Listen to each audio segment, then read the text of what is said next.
It began with a thunderclap, one sentence that shook the sports world and rattled global markets. Standing before a wall of cameras in Washington, Donald Trump declared, "If any city isn't safe, I'll move the matches somewhere else." 14 words. A political earthquake, because this isn't just any tournament. This is the 2026 FIFA World Cup, the first in history shared by 3 nations, the United States, Canada, and Mexico. An event projected to generate over $11 billion worldwide, with nearly $5 billion flowing directly into the U.S. economy through tourism, broadcasting, construction, and corporate deals. But within hours of Trump's declaration, celebration turned into confrontation. FIFA struck back. The world's governing body of football fired a rare public warning. This is our tournament, not one run by any politician. The statement ricocheted across continents. In Zurich, phones lit up inside FIFA headquarters. In New York, analysts whispered about broadcast risk exposure. In Toronto and Mexico City, officials saw an opportunity, a chance to quietly claim more matches, more revenue, more global spotlight. Screens filled with images, half-built stadiums, contract meetings in glass towers, maps of host cities suddenly in question. What began as a sports story transformed into a power struggle over sovereignty and profit. Who controls the world's biggest stage, nations or FIFA? Because behind every kickoff, there's a contract. Behind every match, a market worth millions. Behind every word, a risk. In a single day, a World Cup meant to unite North America became a mirror reflecting its divisions: security, politics, control, and ambition. FIFA drew a line. Trump crossed it. Inside FIFA's Zurich headquarters, lawyers worked through the night. According to insiders, executives immediately contacted global sponsors, Coca-Cola, Visa, Adidas, Qatar Airways, to guarantee one message: the tournament will not be controlled by politics. Why? Because this isn't just football. It's an $11 billion ecosystem with binding contracts across 201 countries. Streaming deals, stadium security, logistics, arbitration clauses, every piece governed by FIFA's ironclad rulebook. Interference isn't controversy. It's breach of contract, but Trump saw things differently. He approached the World Cup not like a politician, but like a CEO. To him, cities are assets. Assets can be moved. Markets can be reallocated. Safety, cost, optics, they're negotiable. Move a match from Los Angeles to Dallas? From Miami to Toronto? To Trump, that's strategy. To FIFA, it's heresy. And that's where the fault line cracked. Political authority versus corporate sovereignty. A nation's pride versus a federation's power. The United States assumed control simply by size. 60 of 104 matches. The biggest stadiums, the biggest sponsors, the biggest share of revenue. But the same America First language that built U.S. leverage is now threatening to unravel it. Economists warn that even a whisper of instability could push sponsor money north. Already, Toronto, Vancouver, and Mexico City are being discussed behind closed doors as safe and stable alternatives. In a world where trust equals billions, consistency may beat charisma, and outside the stadium lights, ordinary Americans are now feeling the shockwave. Small businesses, hotel chains, local vendors who invested everything expecting a flood of tourists and revenue. Suddenly, nothing is guaranteed. The World Cup hasn't even begun. But the battle for 2026? It's already underway, and it may not be decided on the field. Investors now whisper what few dared to ask before: could America's political chaos cost it the soft power it once commanded through sport? Because this isn't just about where a ball is kicked, it's about who controls the line between governance and global spectacle, leadership and domination, security and fear. As that line blurs, one question echoes in newsrooms, boardrooms, and stadium corridors. When politics steps onto the field, can the game ever remain fair? What began as a celebration now feels like a reckoning. The United States, once the confident anchor of the 2026 World Cup, stands under a cloud of uncertainty, a crisis of its own making. Behind the stadiums and billion-dollar sponsorships, a darker reality shadows the American bid. In the past year alone, the U.S. has recorded over 500 mass shootings, a statistic that now travels faster than any marketing campaign. Cities once promoted as global showcases, Los Angeles, Chicago, Philadelphia, now flicker red across international travel advisories. For foreign fans, headlines about gun violence and political unrest are no longer distant stories. They're active threats shaping flight plans, ticket sales, and corporate risk models. The BBC reports U.S. visitor visas now take 9 to 12 months to process, the worst backlog in 2 decades. In response, travel agencies across Europe and Asia are quietly rerouting fans toward Canada and Mexico, where entry is faster, safer, simpler. The irony stings. The nation that once invited the world now struggles to welcome. Its security planners in Washington estimate the World Cup protection budget has already ballooned to $3.8 billion, 50% higher than initial forecasts. Drones, digital surveillance grids, counter-terror units, thousands of federal and local officers reassigned. But every dollar spent on security is a dollar pulled from housing, healthcare, and education, further fueling the inequality behind America's unrest. And the world is watching. In 1994, the U.S. hosted the World Cup as a symbol of stability, booming economy, united citizens, safe streets. 3 decades later, the tone has shifted. Protests, polarization, culture wars, everything now feeds a single uneasy question. Can America still promise safety? For FIFA, optics matter almost as much as the matches themselves. The Federation's business model runs on predictability, packed stadiums, smiling fans, global unity sold as spectacle. But what happens when a host nation's internal fractures begin to bleed into the world's perception? Sponsors demand stability. Broadcasters demand guarantees. Fans demand certainty, and uncertainty is the one thing money cannot ensure. World Cup banners now hang over the streets of New York, Miami, Los Angeles, fluttering under the watch of armored police units. For every symbol of pride, there's an undertone of anxiety. The shining city on a hill is now a fortress of metal detectors, bag checks, and surveillance towers. The question is no longer whether America can host the world, but whether it can still inspire it. Because if the world's biggest game loses faith in its biggest stage, what does that say about the nation that built it? It took just one sentence to signal a shift. Calm, diplomatic, but thunderous beneath the surface. Speaking from Zurich, FIFA Vice President Victor Montagliani said, "Football transcends borders. Polite, polished, coded." Behind those words, FIFA was already redrawing its map. While Washington argued over visas and security, Zurich looked north and south, Toronto, Vancouver, Montreal. 3 cities now whispered as understated contenders, not just backups, but strategic alternatives. Leaked internal memos from FIFA analysts rank venues by safety index and logistical resilience. The results? Canada and Mexico outperform nearly every U.S. metro area. Stable politics, streamlined border systems, lower security risk, higher public trust. In the world's biggest event, predictability is gold, and right now Canada has it. Financial forecasts agree. If just 10 matches move north, economists project $2.4 to $3.1 billion in extra revenue for Canada alone. Hotels, airlines, taxes, advertisement, digital rights. By comparison, Qatar 2022 generated $17 billion in economic activity. Even a small slice of that pie would transform Canada's global influence, a soft power victory money can't buy, and now global sponsors are recalculating. Visa, Adidas, and Coca-Cola have already started moving, not their stadium banners, but their money.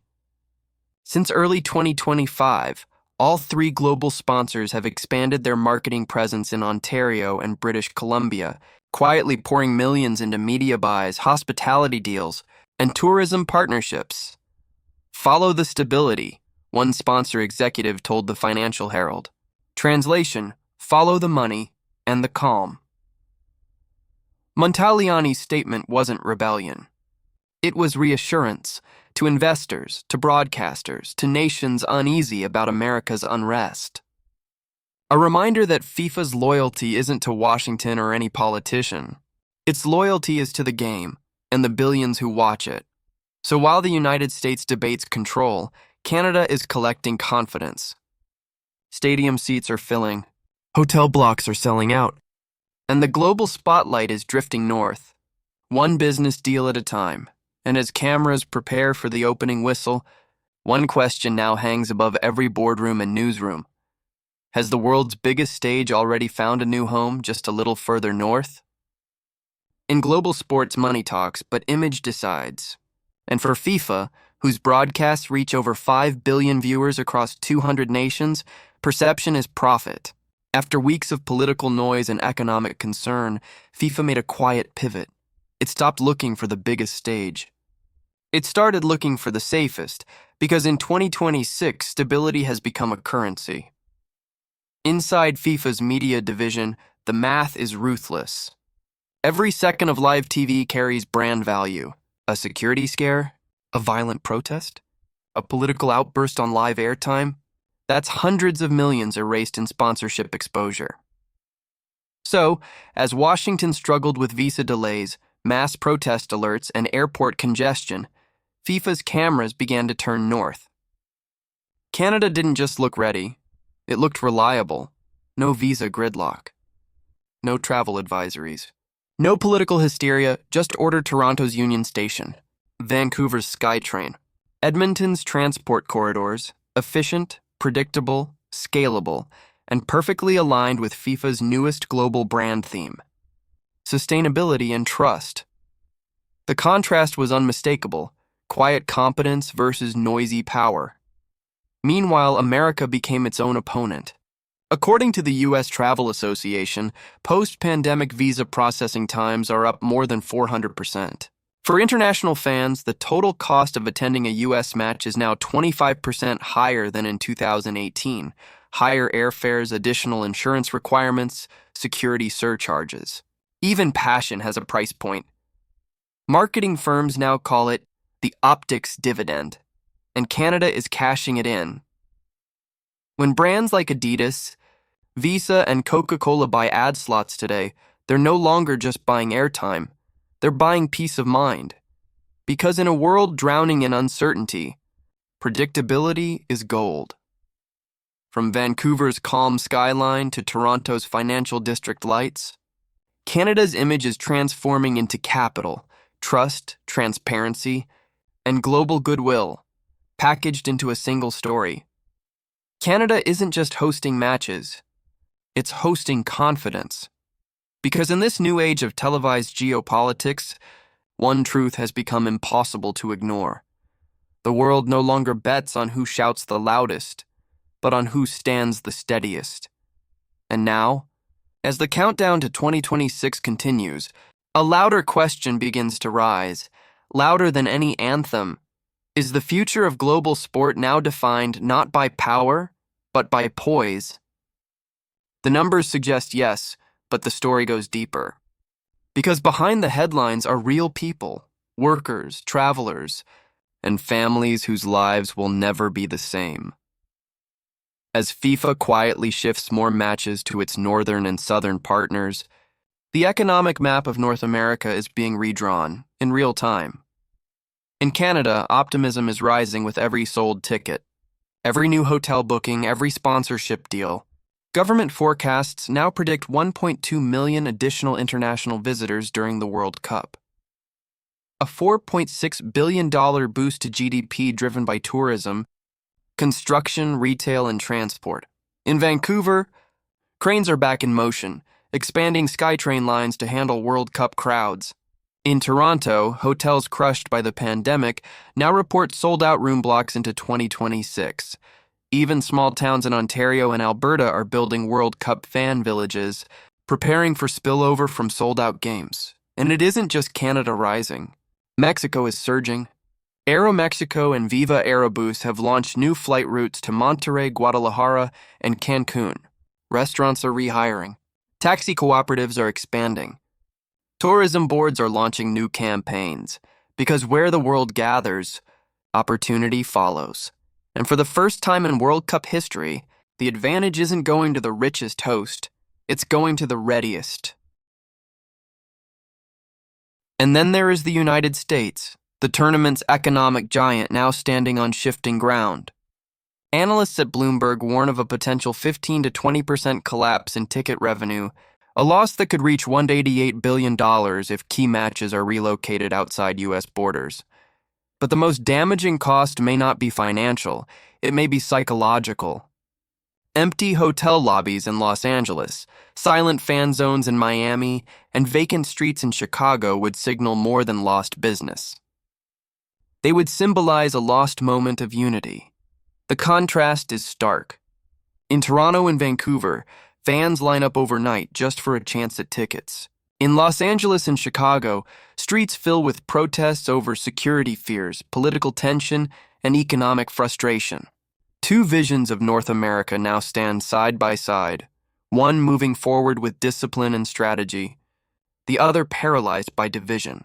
For millions of Canadians, the World Cup feels like redemption, proof that competence still matters in a chaotic world. But for many Americans, it has become a mirror, reflecting what happens when politics overshadows preparation. From stadium rooftops to street cafes, economics and emotion now collide in real time. Because when the ball finally rolls in 2026, it won't just be about goals or trophies. It will be about trust, reputation, and recovery. The World Cup is more than a tournament. It has become a global resume. A nation doesn't just host matches, it presents itself to the world. Its values, its stability, its confidence. And right now, that resume tells two very different stories. In the United States, the 2026 World Cup was meant to be a triumphant homecoming, a showcase of power, prosperity, and pride. Instead, it arrives in an atmosphere of polarization, political tension, and a crisis of credibility. Newspapers abroad no longer praise American leadership, they question American direction. Meanwhile, Canada and Mexico have quietly turned opportunity into strategy. In Ottawa, Prime Minister Mark Carney presents the World Cup as a model of international cooperation. In Mexico City, leaders frame it as a renewal of national tourism and youth development. No drama, no chaos, just execution. And in a world run by media optics, calm now sells better than conflict. Across the Atlantic, the message is just as clear. Europe set the new standard with Germany's Euro 2024, green stadiums, advanced transport, digital integration. South America follows next, delivering a historic Centennial World Cup built on unity across Argentina, Uruguay, and Paraguay. The message? Collaboration is the new currency of credibility. And yet, America drifts in the opposite direction. Visa backlogs, security disputes, trade battles, cultural division. In today's world, influence is earned not by force, but by openness. And Washington's instinct has been to close doors. That is more than a diplomatic risk. It's a branding disaster. Because in 2026, the world will not measure nations by military strength or GDP. It will measure them by trust and consistency. And right now, global sponsors trust Canada and Mexico more than America. To FIFA, that trust is everything. In silence, in paperwork, logistics, and flight routes, the shift has already begun. Stadiums rise in Vancouver. Airports expand in Monterey. Hotel blocks fill in Toronto. The spotlight is moving. Not through speeches, but through strategy. When Donald Trump declared he would move matches from American cities he deemed unsafe, he did more than challenge FIFA. He challenged control over the world's biggest stage. FIFA didn't argue back. They didn't need to. Instead, they did what they always do. They moved quietly. And they moved power, north and south. Because in global sports, power isn't shouted, it's calculated. And now, the scoreboard tells a story America never expected to see. Power versus poise, noise versus stability, control versus trust. The countdown to 2026 continues. And one truth is becoming impossible to ignore. Sports may forgive, but reputation remembers. So the real question is no longer who will host the matches, but whether the world still believes America can host the moment.